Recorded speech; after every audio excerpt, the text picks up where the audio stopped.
You're watching ETVN Philippines.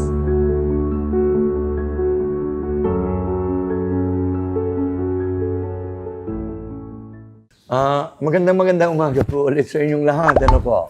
And magandang buhay. Oh God, ang ganda ng buhay talaga.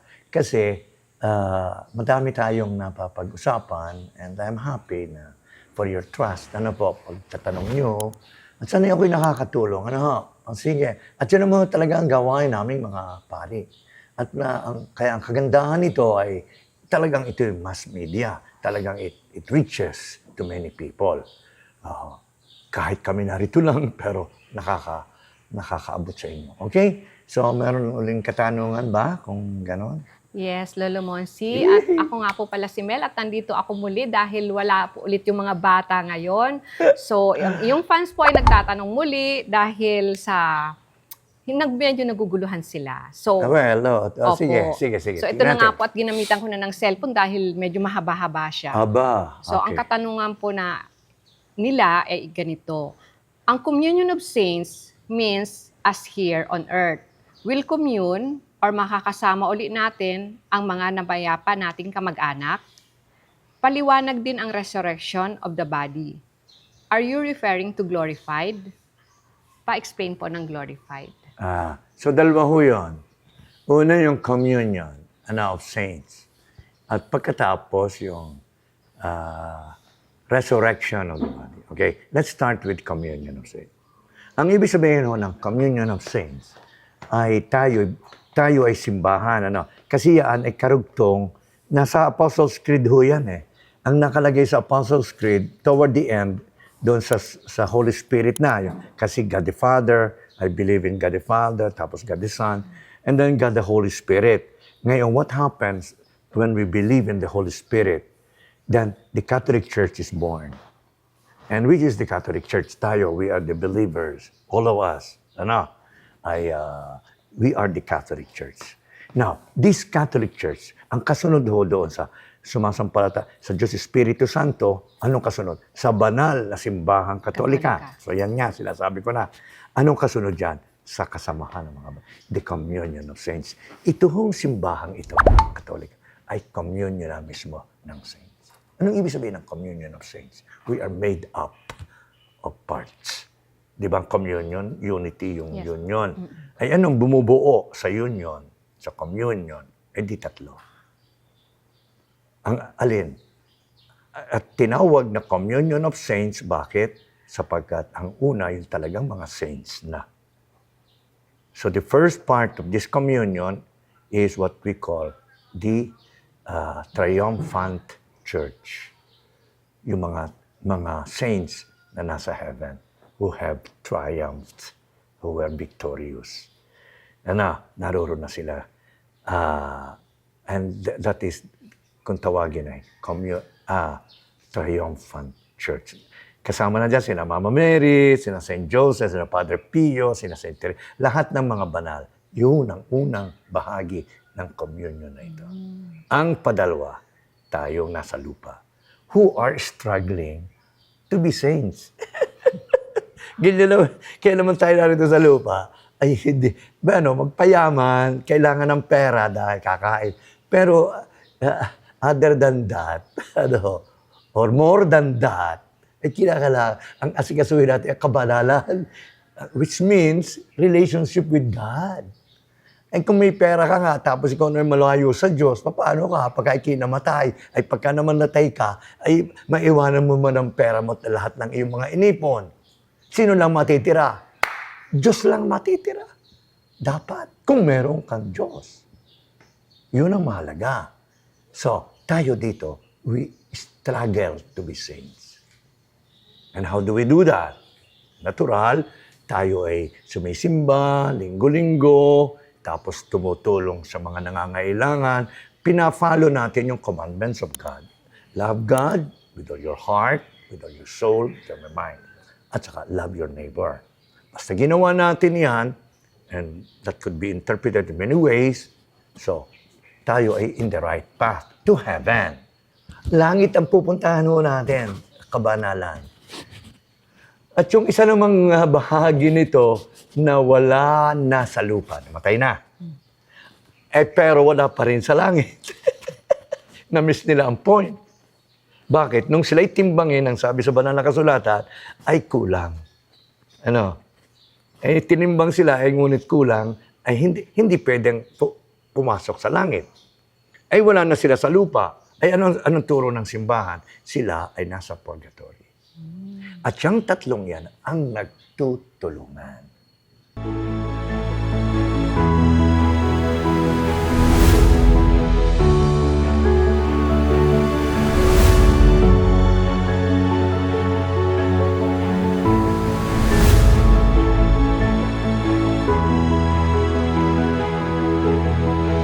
You're watching ETVN Philippines.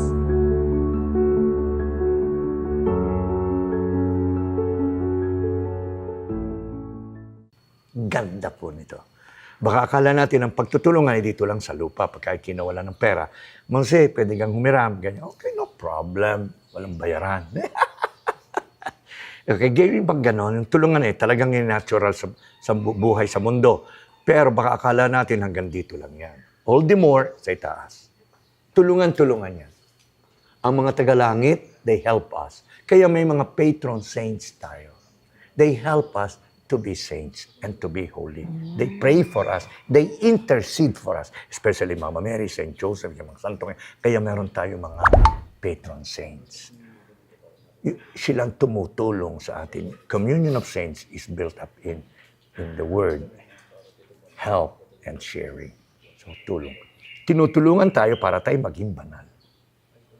And tayo naman on our part, ano naman ang ating ginagawang tulong? Tayo naman tumutulong doon sa mga nasa purgatory.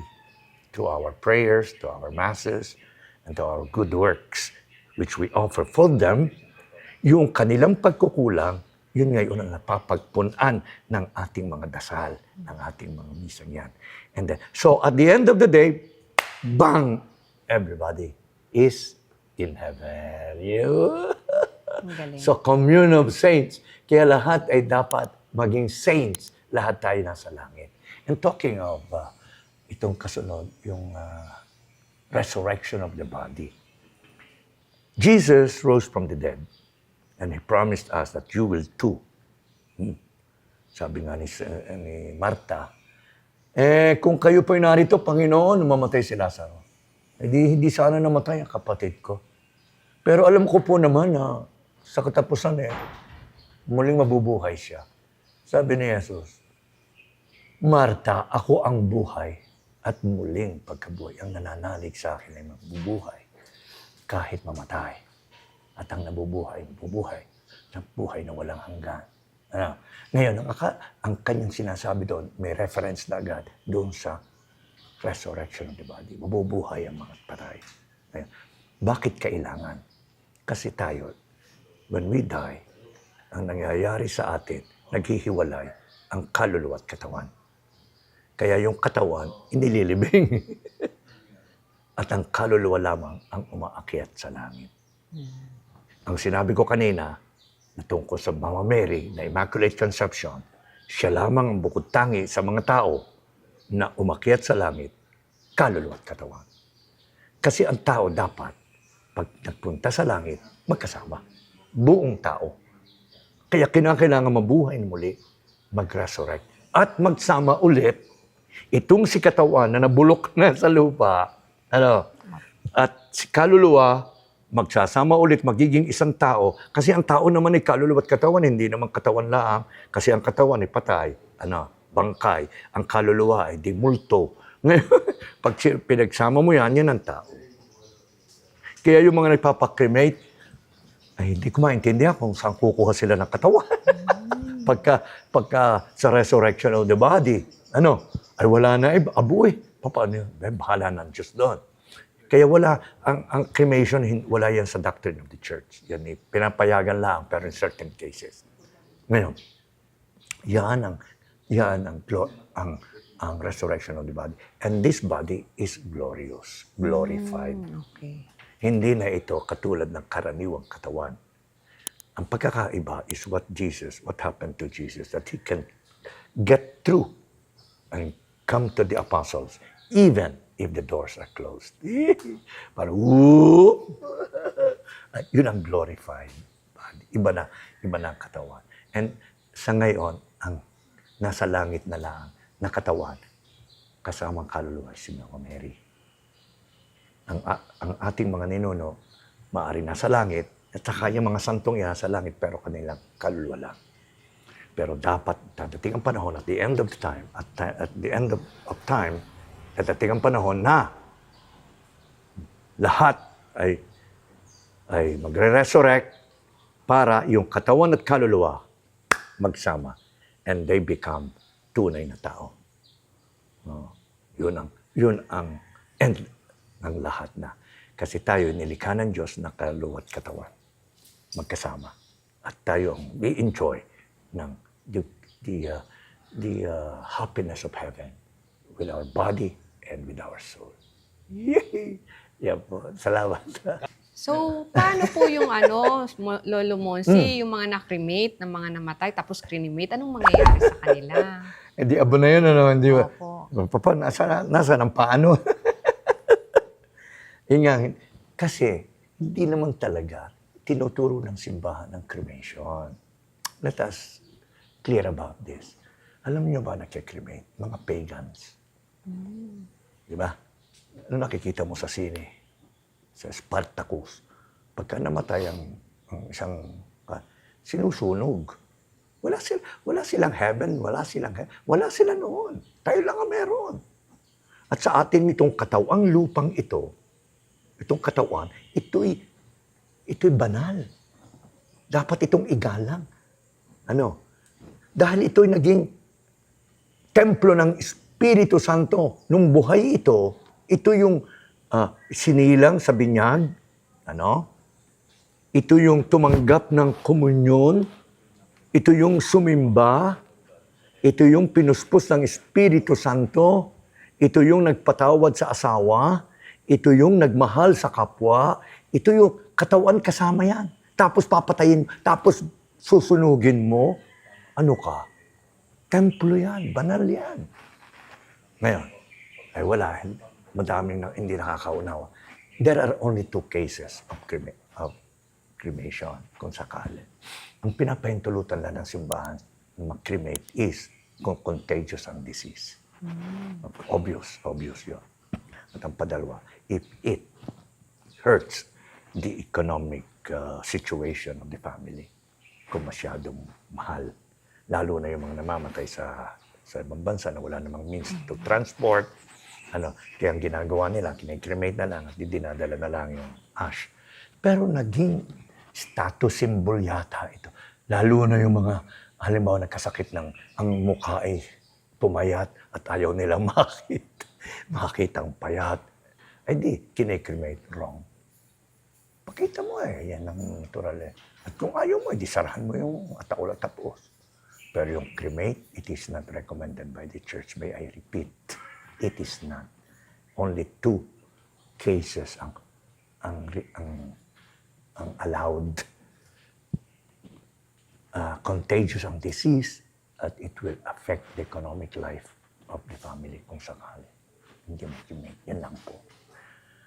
Kaya tungkol sa resurrection of the body, ewan ko kung anong body, wala ng katawan yan Hindi ko alam yan. Pero God will. Kaya ng Diyos yan. We will, the body and the soul will come together again.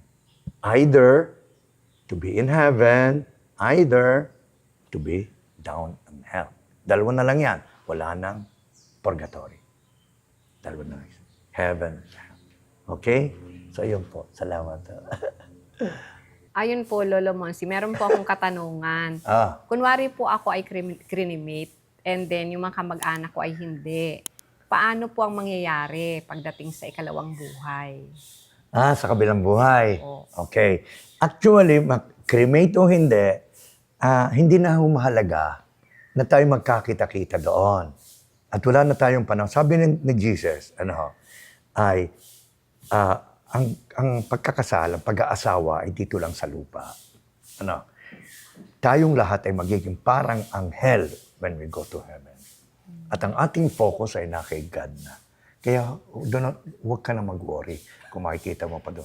Lalo na kung ayaw mo sabihanan mo, huwag mo na. Hindi na bale. Hindi na bale. Ang mahalaga kasi sa langit, sigat na lahat. There will be no more of this. Tapos na ito. Ito lang ating mga relationship dito. Marriage, our family, ay dito sa lupa. This is worldly. Pero sa langit, it is beatific vision. Yung tawag ng simbahan, beatific vision. Si God lang talagang focus lang ating attention, and that is the source of our greatest happiness. Wow, si God.